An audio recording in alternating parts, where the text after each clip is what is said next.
옆구리 통증의 원인에 대한 강의까지 듣고 오셨습니다. 이제 자세한 치료 사례들 만나보도록 할 텐데요. 박사님, 어떤 치료 사례 만나볼까요? 네.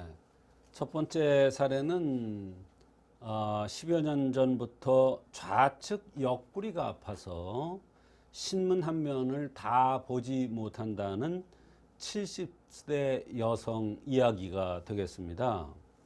수술력이나 혈과형의 생긴 모습과 또 입이 자주 소태같이 쓰다는 그러한 증상에 맞게 소시오탕 가감방을 투여했는데 아주 만족스러워한 적이 있습니다. 그 뒤에는 이 치료를 받고 나서는 신문을 다 봐도 옆구리에 통증이 없었다고 했습니다. 네, 수술력이나 병력도 중요하다고 하셨는데 이분의 경우에는 또 어땠나요? 그렇습니다. 한의학에서 진단을 할 때 전에 어떤 수술을 했거나 또는 어떤 병을 앓은 적이 있는 것이 가장 중요한 요소 중에 하나가 되겠습니다. 왜냐하면 그 사람의 병력이라는 것은 하나의 그 사람의 체질이기 때문에 그렇습니다. 생긴 대로 병이 온다는 차원에서 그런 체질은 꼭 그 병이 온다는 그런 이론이 있습니다. 또 어디를 수술했다는 것은 그것은 하나의 흠이 되기 때문에 그것도 한의학적으로 병의 원인을 찾아낼 때 굉장히 중요한 하나의 요소가 되는 것입니다. 이런 것들이 바로 이분이 불편하다고 호소하는 증상들을 치료해 주는데 아주 결정적인 요인도 되고 그 결정적인 치료 방법이 될 수가 있습니다. 이분은 자궁을 드러냈습니다. 젊어서. 또 우측 신장도 제거를 했습니다.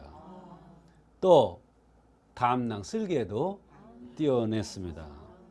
그러면서 출산은 둘 했지만 유산을 10번이나 했다고 했습니다. 상당히 몸에다 칼을 많이 댔죠. 이것도 어떻게 보면은 우연한 일이 아니라고 생각합니다. 그러니까 수십 년 가까이 옆구리에 통증이 왔었겠죠. 옆구리 통증을 우습게 생각해서는 절대로 안 됩니다.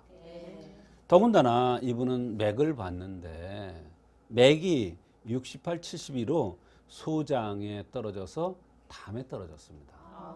이 담에 떨어졌다는 게 이게 중요한 겁니다.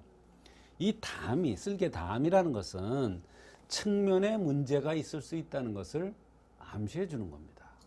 측면이라는 것은 귀도 이거 측면에 달렸죠. 네. 옆구리 측면에 있잖아요. 네. 또 다리 허벅지 쪽으로 해서 다리 쪽으로 이렇게 자방털 선으로 내려가는 것이 아플 수도 있는 거예요. 네. 담이라는 것은요. 그것을 암시해 주는 거예요. 이분의 생긴 모습을 보면 인중이 유난히 길었습니다. 이게 인중이 소장에 속합니다. 한의학에서는. 이 사람이 맥이 소장에 떨어졌단 말이에요. 아주 이게 묘한 겁니다. 또 이마가 넓습니다. 이마라는 것은 화입니다. 심장입니다. 이 인중이 긴 거하고 또 연관됩니다. 그러면서 목체형으로 얼굴이 갸름하게 생겼고 푸른색을 띠면서 팔다리가 길고 옆구리가 길게 이렇게 생긴 여러 가지 요소가 있었습니다. 네, 정말 젊은 시절부터 건강이 안 좋으셨던 환자분 같은데요. 이 환자분이 직접 말한 불편함 어떤 것들이 있었나요? 네, 이분이 불편하다고 호소하는 것은 첫째는 좌측 옆구리가 아픈 것이 10여 년이 이상 되었는데도 치료가 되지 않아서 신문 한 면을 다 보지 못하고 옆구리가 아파서 들어놓아야 된답니다. 또 들어놓았다가 일어나려고 그러면 옆구리가 아파서 너무너무 힘들다고 했어요. 사람과 눈 초점을 잘 못 맞춘다 그랬어요. 이건 굉장히 중요한 증상입니다. 눈이라는 것은 전기의 매몰입니다. 온몸의 상태가 눈에 나타나죠. 이분이 그만큼 수술을 많이 했고 유산도 많이 했기 때문에 전기가 고갈된 겁니다. 그러니까 굉장히 심각한 환자였죠. 그런데 특징적으로 입이 소태같이 쓰다고 했어요. 본인 표현에 의하면 소태같이 쓰다. 이런 말씀을 했습니다. 기운이 너무 없고 조금만 피곤하면 방광염을 앓고 소변을 넣어도 시원치 않아요. 소변 넣을 때 뻐근하고 아파요. 아랫배도 좋지 않아요. 아주 방광염 때문에 너무 고통스럽다는 거예요. 아까 인중이 길다 그랬잖아요. 또 이마가 넓자 그랬잖아요. 담에 떨어졌다 그랬잖아요. 이런 사람들이 음이 부족되기 때문에 방광염이 잘 옵니다. 예. 또 간염이 있다는 것을 1년 넘게 1년 전에 알았답니다. 당연한 얘기예요. 맥이 담에 떨어졌고 혈과형으로 생겼고 옆구리가 길기 때문에 이 사람은 여러 가지 수술도 했기 때문에 당연히 간에 문제가 있을 수밖에 없는 겁니다. 아침 식사 후에는 즉시 화장실을 가는데 하루에 서너 번 간다. 이것도 큰 병입니다. 간하고도 연관되고 장은 간하고 많은 연관이 있습니다. 이것도 피곤한 거하고 연관되고 또 옆구리 아픈 거, 사람 눈 초점 못 맞추는 거하고 다 연관이 있습니다. 네. 이렇게 연세가 들면 기력이 떨어지는 게 가장 심각한 병이 되곤 하는데요. 이분의 경우에는 앉아있기조차 힘들었다고 하시니까 정말 괴로웠을 것 같습니다. 어떻게 치료를 해주셨나요? 네. 신문 한 편 조금 보다가 보면 옆구리가 아파서 들어눕는답니다. 그런데 들어놓았다 일어나려면 너무너무 고통스럽대요. 더군다나 이 사람은 맥이 담에 떨어졌어요. 또 입이 쓰다고 했습니다. 또 옆구리 아픈 것이 몇십 년 되었다고 했습니다. 그래서 소시오탕에다가 맹문동 산조인 지골피 원지를 가해서 투여하였는데 이 약은 바로 입이 소태같이 쓰다는 것을 목표로 합니다. 입이 쓴 것은 옆구리 아픈 거하고 상당한 연관이 있습니다. 옆구리는 하늘과 땅을 연결해 주는 곳이라고 그랬고 기혈이 승강하는 곳이라고 그랬어요. 옆구리가 아프다는 것은 당연히 만성 피로가 올 수밖에 없는 것입니다. 이분은 한제를 복용하고 다시 내원하였는데 상당히 많은 효과가 있다고 아주 만족스러운 표정을 지었습니다. 신문을 다 보는데도 거의 옆구리의 불편함을 느끼지 못했고 피곤도 훨씬 덜해졌으며 대변 상태가 특히 아주 좋아졌다고 했습니다. 한의학에서는 간대장이라는 이론이 있습니다. 뭐냐면 간이 나쁘면 장이 나쁘고 장이 나쁘면 간이 나빠질 수 있다. 이런 이론입니다. 거꾸로 얘기하면 간을 좋게 해주려면 대장을 좋게 해줘야 되고 대장이 나쁜 것을 좋게 해주면 간이 또 좋아질 수가 있습니다. 결국 이런 이론은 사실 이해는 잘 가지 않지만 참으로 인체가 신비하다는 것을 얘기해 주는 것입니다. 한의학 이론이 신비한 것이 아니라 인체 자체가 너무나 신비한 것입니다. 어떻게 이 간하고 장하고 연관이 됩니까? 간을 좋게 해주니까 장이 좋아지더라. 또 대장을 좋게 해주니까 간이 좋아지더라. 이거는 인체의 신비입니다. 그래서 이 사람이 옆구리 통증도 좋아지고 피곤도 좋아지고 대변 상태도 좋아졌던 것입니다.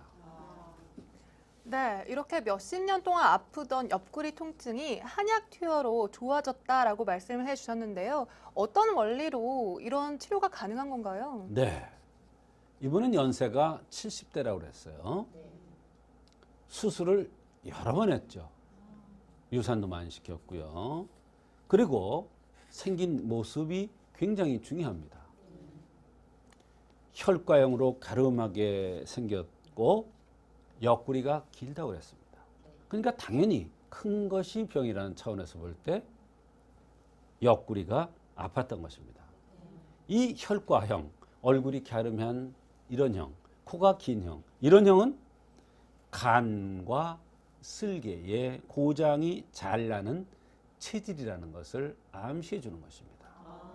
특히 이 사람은 담낭을 제거했는데 이것이 인체에 상당한 영향을 끼쳤을 것으로 생각하고 있습니다. 인체의 옆구리는 앞과 뒤를 연결해 주는, 즉 하늘과 땅을 연결해 주는 다리가 되고 또 기혈의 승강을 해주는, 기혈이 왔다 갔다 하는 승강이 도로가 되기 때문에 옆구리가 아플 때는 이것을 우선적으로 치료해 줘야 한다는 한의학 이론이 있습니다. 그런데 진통제를 놓는 이런 방법들은 그때 증상만 없애지 근본적인 치료가 되지 않기 때문에 이 사람이 몇십 년 동안 옆구리의 통증 때문에 고생을 하였던 것입니다. 타양이 올바른 한방 치료를 받아서 옆구리의 통증이 없어졌기 때문에 매우 만족스러워했고 아주 얼굴의 화색도 좋아지고 너무나 좋아졌던 그러한 경우가 있습니다. 네, 간염을 앓으신 지 오래됐다고 하셨는데 그런데 이렇게 한약을 복용해도 괜찮은 건가요? 그렇습니다. 참 질문 잘하셨는데 한약을 쓰면은 간이 나빠진다. 전혀 그렇지 않습니다. 한약을 쓰면 간이 좋아집니다. 그것은 간을 위해서 쓰는 것이 아니라 인체의 흠을 없애주기 때문에 인체가 정상적으로 운행돼서 오장육부가 다 좋아지는 겁니다. 간만 좋아지는 것이 아니라 오장육부가 다 좋아지는 겁니다. 간도 좋아지고 쓸개도 좋아지고 위도 좋아지고 심장도 좋아지고 전신이 다 좋아지는 것입니다. 더군다나 이 소시오탕이라는 약은 간을 좋게 하는 한약입니다. 특히 일본의 한의계에서는 소시오탕을 간의 성약이라고까지 했습니다. 간의 성약, 간의 아주 기가 막힌 약이라 이런 뜻입니다. 성인, 그 성약이에요. 간의 성약이라고 할 정도로 이 소시오탕이 굉장히 많이 간염, 간경화 이런 데 응용하고 있는 그러한 통계가 나와 있습니다. 더군다나 이 환자가 갸름한 혈과형이므로 간염을 앓았던 것이고 또 옆구리가 길기 때문에 간과 연관된 증상들이 나타났던 것이고 소시오탕의 증상인 입이 쓰고 옆구리가 아픈 것도 마찬가지로 해석이 가능한 것입니다. 생긴 대로 병이 오고 생긴 대로 치료한다는 차원에서 생각하면 정말로 기가 막힌 것입니다. 바로 인체가 신비한 것입니다.